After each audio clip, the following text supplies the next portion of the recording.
Hello बच्चों, स्वागत है आपका एफटी की स्टडी चैनल पे। आज हम क्लास 10 का चैप्टर नंबर 5 लाइव प्रोसेस करने जा रहे हैं। ये हमारे बायो का चैप्टर है,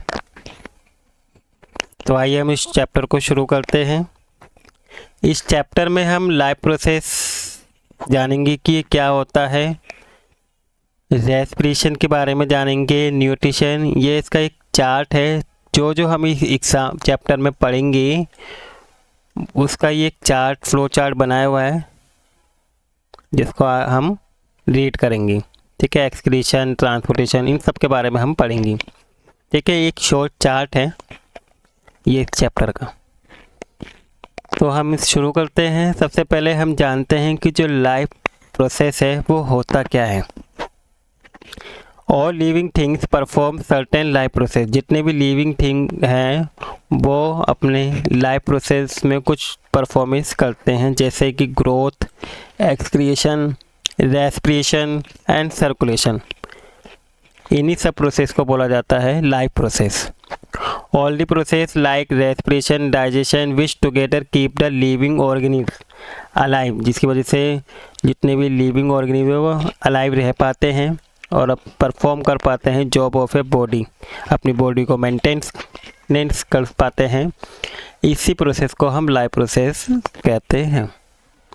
अब लाइफ प्रोसेस के देखिए यहाँ पे पार्ट बेस दिखा रखा है। डाइजेशन, रेस्पिरेशन, सर्कुलेशन और एक्सक्रीशन इसके अंदर आता है। सबसे पहले हम न्यूट्रिशन जानते हैं। न्यूट्रिशन क्या होता है बच्चों कि the whole process by which an organism obtain is food. जब भी हम क्या करते हैं, फूड को, कोई भी ऑर्गेनिज्म फूड को ऑब्टेन कर रहा है तो इसको हम न्यूट्रिशन कहते हैं। अब न्यूट्रिशन प्लांट्स के अंदर भी होता है और एनिमल्स के अंदर भी होता है। पहले हम प्लांट्स का देखते हैं। प्लांट्स जितने भी होते हैं वो ऑटोट्रॉफ्स होते हैं। ऑटोट्रॉफ्स किसे कहते हैं बच्चों? जो अपना फूड खुद बनाते हैं, खाना खुद बनाते हैं। ये अपना खाना can make their own food. Animals क्या होते हैं? हेटेरोट्रॉफ होते हैं, जो क्या है प्लांट्स पे या अदर एनिमल्स पे डिपेंड रहते हैं अपने फूड के लिए, उनको हम हेटेरोट्रॉफ्स कहते हैं। तो एनिमल जितने भी होते हैं वो हेटेरोट्रॉफ्स होते हैं और प्लांट जो होते हैं वो ऑटोट्रॉफ्स होते हैं। इसके बाद मोड ऑफ न्यूट्रिशन। दो तरीके से न्यूट्रिशन होता है, अभी हमने देखा ऑटोट्रॉफिक और heterotrophic. Kind of nutrition in which inorganic material like CO2 का यूज़ किया जाता है, water ETC are utilize to prepare food by process of photosynthesis. ठीक है, ऑटोट्रॉफिक में क्या होता है, फोटोसिंथेसिस की प्रोसेस के थ्रू ये क्या करते हैं, अपना फूड बनाते हैं, प्रिपेयर करते हैं। हेटेरोट्रॉफिक क्या है? Kind of nutrition in which organism do not positive ability to synthesise their own food. ये अपना खाना खुद नहीं बनाते हैं, they depend on the autotrophs. Autotrophs पे ये डिपेंड होते हैं for their food supply directly और इनडायरेक्टली। इसके एग्जांपल एनिमल्स और फंगी, और इसके एग्जांपल क्या है? Green plants. अब ऑटोट्रॉफिक न्यूट्रिशन क्या होता है? The organism which carry out autotrophic nutrition are called autotrophs. ठीक है, ऐसे ऑर्गेनिज्म जो ऑटोट्रॉफिक न्यूट्रिशन करते हैं उन्हें क्या बोलते हैं? हम उन ऑर्गेनिज्म को ऑटोट्रॉफ्स कहते हैं। अब ऑटोट्रॉफ्स क्या यूज़ करते हैं? सिंपल इनऑर्गेनिक मटेरियल को यूज़ करते हैं और वो इसको कन्वर्ट कर देते हैं कॉम्प्लेक्स और हाई एनर्जी मॉलिक्यूल्स में, जिसे हम कार्बोहाइड्रेट्स कहते हैं। Autotrophic nutrition is the mode of nutrition by which autotrophs take in CO2 लेते हैं, H2O लेते हैं एंड कन्वर्ट करते हैं इसको कार्बोहाइड्रेट में in the presence of chlorophyll, sunlight. और इस पूरे प्रोसेस को ही हम क्या कहते हैं? फोटोसिंथेसिस कहते हैं। जैसे ये CO2 है और ये वाटर है, इनका यूज़ करके क्या किया जा रहा है? सनलाइट और क्लोरोफिल की हेल्प से एक फूड बनाया जा रहा है, ये ग्लूकोज। ठीक है, C से H2L, O से किसका फॉर्मूला है? ये ग्लूकोज का, जो इनका फूड बना। और क्या एक्सेल करते हैं? ये ऑक्सीजन और वाटर भी क्रिएट करते हैं। अब फोटोसिंथेसिस के लिए रॉ मटेरियल कौन कौन सा चाहिए होता है? एक सनलाइट, दूसरी क्लोरोफिल। क्लोरोफिल क्या होता है? सनलाइट क्या करती है? एब्जॉर्ब बाय क्लोरोफिल के थ्रू क्या की जाती है? सनलाइट को एब्जॉर्ब किया जाता है। CO2 तीसरा रॉ मटेरियल है जो enter through the stomata. Leaf में जो प्लांट है, प्लांट के अंदर जो लीफ होती है उनके अंदर छोटे छोटे से पोर्स होते हैं, उन्हीं को बच्चों स्टोमेटा कहते हैं। और उन्हीं के थ्रू ये CO2 और ऑक्सीजन का एक्सचेंज होता है, मतलब CO2 इसके अंदर एंटर करती है और ऑक्सीजन क्या होती है इसके अंदर से, स्टोमेटा के अंदर से रिलीज होती है। इसके बाद चौथा मटेरियल क्या है, water. Water plus dissolve minerals का भी यूज़ करते हैं। अब मिनरल्स कौन कौन से हो सकते हैं, nitrogen, phosphorus are taken by the roots of soil. Site of photosynthesis कहाँ पे होता है, क्लोरोप्लास्ट के अंदर होता है, इन द लीफ। ठीक है, क्लोरोप्लास्ट कंटेन क्लोरोफिल। क्लोरोप्लास्ट के अंदर क्या पाए जाते हैं, क्लोरोफिल पाए जाते हैं, जो ग्रीन कलर का पिगमेंट होता है, जिसका यूज़ करके क्या किया जाता है, फूड अपना खाना, सॉरी प्लांट अपना खाना बना पाते हैं। अब मेन इवेंट ऑफ फोटोसिंथेसिस कौन कौन से हैं, एब्जॉर्प्शन ऑफ लाइट एनर्जी होती है बाय क्लोरोफिल के through, conversion of light energy into chemical energy में कन्वर्ट किया जाता है, फिर फूड को स्प्लिटिंग किया जाता है, स्प्लिटिंग या ब्रेक डाउन किया जाता है इनटू हाइड्रोजन एंड ऑक्सीजन में, और रिडक्शन ऑफ CO2 होता है टू कार्बोहाइड्रेट्स। स्टोमेटा मैंने अभी आपको बताया था कि क्या है, छोटे से टिनी पोर्स होते हैं जो लीफ की सरफेस में प्रेजेंट होते हैं, इसी को हम स्टोमेटा कहते हैं। इसका फंक्शन क्या है, exchange of gases O2 and CO2 को क्या करता है, एक्सचेंज करने का काम करते हैं। लार्ज अमाउंट ऑफ वाटर को क्या करता है स्टोमेटा, ये इसे भी लूज करता है। जब प्लांट के अंदर लार्ज अमाउंट ऑफ वाटर बन जाता है तो ड्यूरिंग ट्रांसपिरेशन प्रोसेस के थ्रू, इस प्रोसेस को हम क्या कहते हैं बच्चों, ट्रांसपिरेशन कहते हैं, जिससे क्या होता है एक्सेसिव वाटर को ये क्या करते हैं, प्लांट बाहर निकालते हैं थ्रू द लीफ। अब ये आपको हेटेरोट्रॉफिक न्यूट्रिशन में एक लीफ का डायग्राम दिया हुआ है, ये रहा। ठीक है, इसमें क्लोरोफिल है, स्टोमेटा पोर्स है, आपको दिख रहा है, और एक गर्ल सेल होती है। जो गर्ल सेल क्या करती हैं, स्टोमेटा पोर्स को ओपन एंड क्लोज करने का काम करती हैं। अब हेटेरोट्रॉफिक न्यूट्रिशन क्या है, ये 3 टाइप्स के हैं। सबसे पहले है होलोजोइक, दूसरा सेप्रोफाइटिक एंड तीसरा पैरासाइटिक। अब होलोजोइक्स कौन से होते हैं, एनिमल होते हैं, animal take in solid food, ऐसे एनिमल जो सॉलिड फूड लेते हैं और उसको ब्रेक डाउन करते हैं बॉडी के अंदर ही, उसे बोलते हैं होलोजोइक।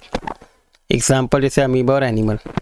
सेप्रोफाइटिक क्या होता है, एक ऐसे ऑर्गेनिज्म जो कि करते हैं फीड करते हैं ऑन डेड बॉडी को और डिकेइंग मैटर को ख़त्म करते हैं, इसमें एग्जाम्पल क्या है, फंगी। पैरासाइटिक कौन से होते हैं, पैरासाइट्स लिव इनसाइड और आउटसाइड द अदर ऑर्गेनिज्म, एक ऐसे ऑर्गेनिज्म होते हैं जो दूसरे ऑर्गेनिज्म के बॉडी के ऊपर या अंदर की साइड रहते हैं और वहीं से क्या करते हैं, अपने न्यूट्रिशन लेते हैं। इसका एग्जांपल क्या है, कसकट एंड टिक्स और लीच, जो जू होती हैं, कसकट का प्लांट होता है, जो करते हैं दूसरे के थ्रू अपना न्यूट्रिशन करते हैं। अब how do organism obtain their food, जितने भी ऑर्गेनिज्म है वो अपने फूड को कैसे ऑब्टेन करते हैं। तो यूनिसेलुलर सिंगल सेल ऑर्गेनिज्म जो होते हैं, यूनिसेलुलर ऑर्गेनिज्म या सिंगल सेल ऑर्गेनिज्म ही बोलते हैं, ये अपने फूड को कैसे ऑब्टेन करते हैं वो देखते हैं। Food is taken up through the entire surface, ये अपनी सरफेस के थ्रू क्या करते हैं, फूड ऑब्टेन करते हैं। एग्जाम्पल क्या है यूनिसेलुलर ऑर्गेनिज्म के, अमीबा एंड पैरामीशियम। अब अमीबा न्यूट्रिशन कैसे करता है, ये अमीबा का डायग्राम है, ये एग्जाम में कई बार आया है बच्चों। ठीक है, अमीबा के पास यहाँ पे क्या है, फूड पार्टिकल रखा हुआ है, ये न्यूक्लियोइड है। ठीक है, ये क्या करता है, इसको इससे चारों तरफ से घेर लेता है फूड पार्टिकल्स को, और उसको क्या कर लेता है, पेसोडोपिया बोलते हैं इसे। ठीक है, इनके थ्रू ये चारों तरफ से घेर लेता है और फूड पार्टिकल को क्या कर लेता है, अंदर कर लेता है फूड वॉक्यूल्स के अंदर, और इस तरीके से क्या करता है, ये एब्जॉर्प्शन कर लेता है, फिर एस्पिरेशन हो जाता है और इजेशन भी, ये उसी एब्जॉर्प्शन करने के बाद फिर इसी के थ्रू क्या करता है, ये अनडाइजेस्ट फूड को इजेशन भी कर देता है, बाहर निकाल देता है। तो ये आपका जो न्यूट्रिशन इन अमीबा है का डायग्राम है, ये आपको ज़रूर याद होना चाहिए, एग्ज़ाम में हर बार आता है बच्चों।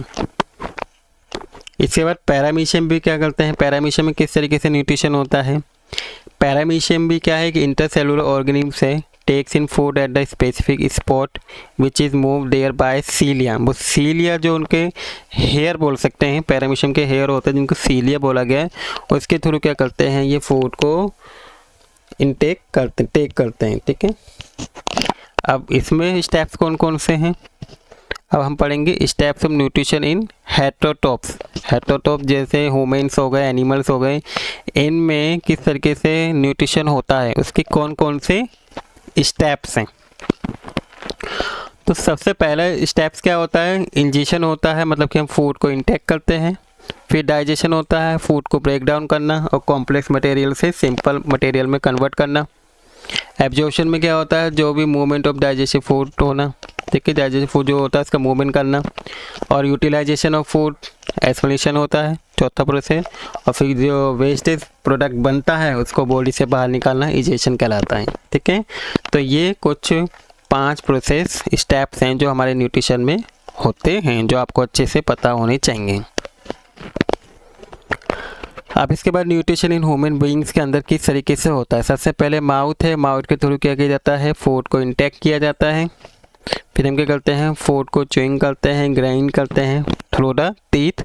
फिर टंग क्या करती है, फूड को रोल करती है, टेस्टिंग ऑफ फूड होता है, स्वेलिंग करती है, पुशिंग डाउन ऑफ फूड क्या करती है, नीचे की ओर धक्का देती है।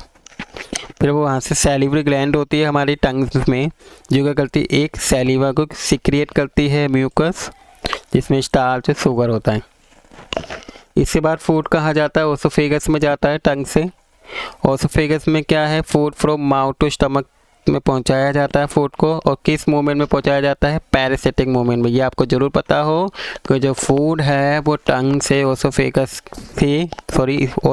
से स्टमक तक किस मूवमेंट के थ्रू जाता है, पैरासिटिक मूवमेंट के थ्रू जाता है। जिस पैरासिटिक मूवमेंट क्या होता है, जिसमें कॉन्ट्रैक्शन होता है मसल्स का और एक्सपेंशन होता है ओसोफेगस के अंदर, उस मूवमेंट को हम क्या बोलते हैं, पैरासिटिक मूवमेंट कहते हैं। इसके बाद स्टमक, एक गैस्ट्रिक ग्लैंड होता है जो क्या करता है, गैस्ट्रिक जूस को सिक्रिएट करता है। गैस्ट्रिक जूस कौन कौन से हो सकते हैं, पहला है पेप्सिन, दूसरा है HCl, तीसरा है म्यूकस। पेप्सिन में एंजाइम को ब्रेक डाउन करता है, प्रोटीन मीडियम एसिडिक बनाता है HCl। और प्रोटेक्ट म्यूकस क्या करता है, जो इनर लाइनिंग सरफेस होती है स्टमक की, उसको क्या करता है, प्रोटेक्ट करके रखता है। इसके बाद जो भी हमारा फूड है वो स्मॉल इंटेस्टाइन में जाता है, जिसमें स्मॉल एंजाइम्स होते हैं कौन कौन से, कार्बोहाइड्रेट, फैट और प्रोटीन। ठीक है, जैसे ग्लूकोज, फैटी एसिड और एमिनो एसिड मिलता है। स्मॉल इंटेस्टाइन में विलीज भी होते हैं जो फिंगर्स की शेप के होते हैं, जो क्या करते हैं, फूड को एब्जॉर्प्शन में हेल्प करते हैं into the blood. Small intestine में तीसरा है रिसीव करते हैं, इंटेस्टियल जूस होता है, लीवर से बाइल मिलता है, लार्ज फैट ग्लोबल होता है। पैनक्रियास से कौन सा जूस मिलता है, पैनक्रियास जूस मिलता है, जिसमें 3 तरीके के होते हैं, ट्रिप्सिन, लाइपेज और एमाइलेज। ट्रिप्सिन क्या करता है, प्रोटीन बनाता है जो पेप्टोन से बनता है, और लाइपेज फैट बनाता है जो फैटी एसिड से मिलता है, और कार्बोहाइड्रेट जो डाइजेशन करता है फूड से, ग्लूकोज। ठीक है, ये एमाइलेज में बनता है। इसके बाद आपका लार्ज इंटेस्टाइन आता है, जो भी एक्सेस ऑफ वाटर है उसको एब्जॉर्ब करता है, and the rest of the material क्या करता है, उसको बॉडी से बाहर निकालता है थ्रू दी एनस। ठीक है, ये इस छोटा सा डायग्राम दिया हुआ है इसमें डाइजेस्टिव सिस्टम का। आप यहाँ से देख पा रहे हैं माउथ के थ्रू क्या होता है, ये बकल कैविटी से टीथ से होते हुए ये ओसोफेगस से कहाँ जा रहा है, हमारा स्टमक में आ रहा है। ठीक है, यहाँ पे क्या है, गैल ब्लेडर है जिससे बाइल जूस निकलता है, वो आपके मिल जाता है। ये पैनक्रीज है, और यहाँ से फूड क्या होता है, फिर हमारे स्मॉल इंटेस्टाइन में आता है। ये रहा, यहाँ पे दिख रहा है, ये क्या है, ये स्मॉल इंटेस्टाइन है, और यहाँ से होके फिर ये लार्ज इंटेस्टाइन से होके हुए बाहर एनस से निकल जाता है। तो ये ह्यूमन डाइजेस्टिव सिस्टम का डायग्राम है, ये भी आपके एग्ज़ाम में कई बार आता है, आपको इनके पार्ट्स के नाम भी पता होने चाहिए। डाइजेस्टिव सिस्टम एलिमेंट्री कैनल और डाइजेस्टिव ग्लैंड्स पे डिपेंड होता है, जिसमें सैलिवरी ग्लैंड, लीवर और पैनक्रियास होते हैं। ठीक है, इसके बाद हमारा आता है रेस्पिरेशन सिस्टम। तो आज हम न्यूट्रिशन तक ही रखेंगे। ठीक है, डाइजेशन तक। जो आपका रेस्पिरेशन है, मैं आपको ये अपने आने वाले वीडियो चैप्टर के पार्ट 2 में कराऊंगा। आई होप आपको आज के जो भी मैंने टॉपिक कराए हैं वो आपको अच्छे से समझ में आई होंगी और आपको वीडियो भी अच्छी लगी होगी। अगर आपको वीडियो अच्छी लगी तो प्लीज़ वीडियो को लाइक कर दीजिएगा और अगर आप चैनल पर नए हैं तो प्लीज़ चैनल को सब्सक्राइब कर दीजिएगा। Thank you for watching video.